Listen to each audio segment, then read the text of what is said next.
네, 우리 저 이주호 장관님, 네, 한 10년 만에 10년 만에 다시 이제 만일에 장관이 되신다면 네, 네, 복귀를 하시게 되는 거죠. 네, 준비 좀 많이 하셨나요? 네. 제가 이제 그 장관직을 마치고 또 학계에서 연구하고 또 글로벌 교육계에서 활동을 하면서 끊임없이 그 한국 교육의 문제 해결에 대해서 고민하고 또 솔루션을 찾아서 활동도 쭉 해왔습니다. 그래서 그런 경험들이 기반이 돼서 지금 굉장히 교육이 어렵고 또 크게 변화돼야 될 시기이기 때문에 제 뭐 미래기나마 국가에 대해서 봉사할 준비를 하고 있습니다. 네, 그런데 10년 만에라서 그런데 코디는 상당히 오늘 잘 해오셨는데 화면에 비치는 모습이 누가 해주신 거예요? 네. 그런데 좀 긴장하신 것 같아요. 좀 네, 긴장도 네, 좀 푸시고 그 10년 만에 이제 교육부 장관 후보자로서 이렇게 이야기가 되니까 교육부에서 직원들은 상당히 조금 일부이긴 합니다만은 조금 그 불안하다. 뭐 이런 이제 이야기들을 하는 사람들이 있는 것 같아요. 네, 네. 그때 우리 이주호 장관이 차관하고 장관하실 때는 40대 후반에서 50대 초반이고 그럴 때 아니겠어요? 그래서 조직을 강하게 이제 드라이브 하다가 보니까 또 일을 많이 하면 주위로부터 또 욕을 먹게 되지 않습니까? 이제 그런 상황이라서 그런지 모르겠는데 이제 인사청문회 하는 과정에서 이렇게 보니까 옛날하고 좀 다르네. 많이 유연해졌네.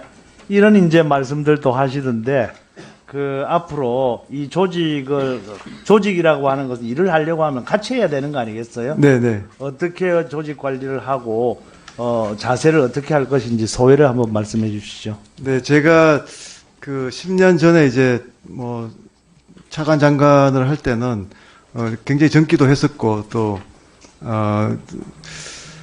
이제 그 일을 하는 추진력 때문에 또 이렇게 직원들을 좀 제가 강하게 또 밀어붙인 적도 있었다고 생각합니다. 그런데 이제 제가 여러 가지 경험을 하고 또 이제 특히 지금은 어떻게 보면 파트너십의 시대라고 생각합니다. 교육부가 법 집행을 하고 그냥 지시를 하는 교육부가 아니고 이제 다양한 그 교육기관들과 파트너십을 통해서 교육 변화를 함께 고민해야 되는 지금 시기이기 때문에 교육부의 조직 문화도 당연히 바뀌어야 되는 거고 제가 이제 교육부의 리더로서 만약에 부임하게 되면 저 자신부터 먼저 좀 솔선해서 수평적인 그 파트너십 리더십을 좀 네. 발휘하려고 합니다. 교육부 조직을 이끌기 위해서는 먼저 조직부터 이제 안정을 시켜야 되는데 네네네. 지금 당면 문제가 하나 있는 것 같아요. 네네네. 국공립대학교의 그 사무국장을 지난 우리 교육부가 9월 26일 날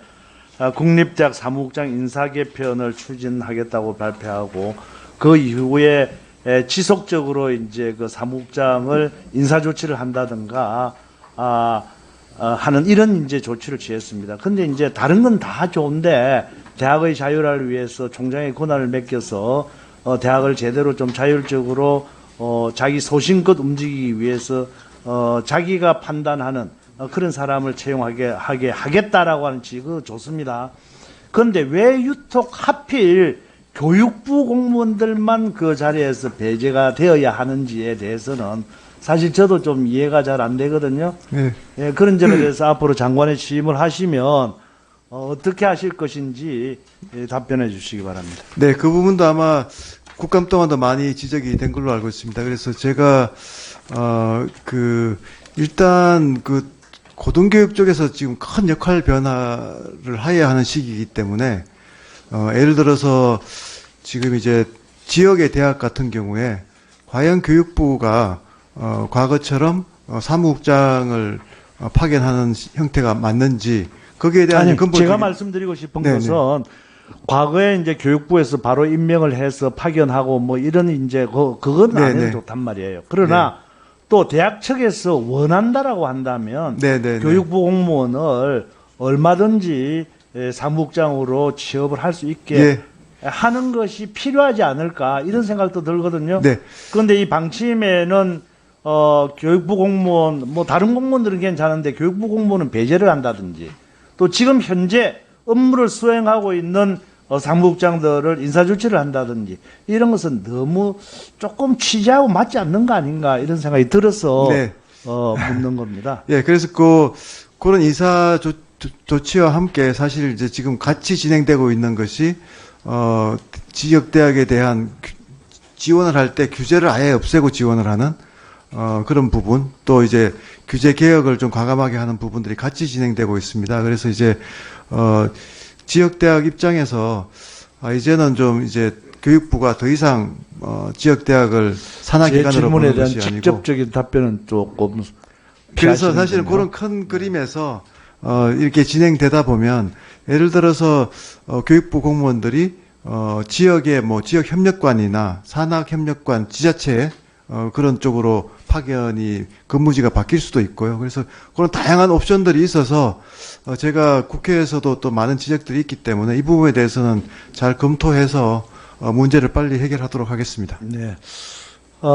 후보자 따님이 계시죠? 네네. 이제 교육부 장관 후보자가 되시니까 또 따님하고의 어떤 논문, 학술 논문이라든가 네네. 공동 저자로서 등록이 됐다든가 무슨 뭐 이런 이제 그 의혹들을 제기를 하고 있습니다. 그런데 제가 지금 따님이 뭘 하고 계시죠? 지금 이제 미국 대학에서 조교수하고 있습니다. 네, 어느 대학입니까? 개인정보입니다만, 네. 뭐 그거 다 알아보면 알 텐데. 네, 예. 워싱턴 주립대학입니다. 네. 그래서 상당히 제가 생각할 적에는 그 학계에서는 자기 딸하고 자기가 공동 저자로서 이렇게 공동 화합을 수행하는 것이 굉장히 자랑스러운 일이라고 보거든요. 그런데 그런 데 대해서의 어떤 해명 같은 것도 네, 1분 추가하시죠. 네.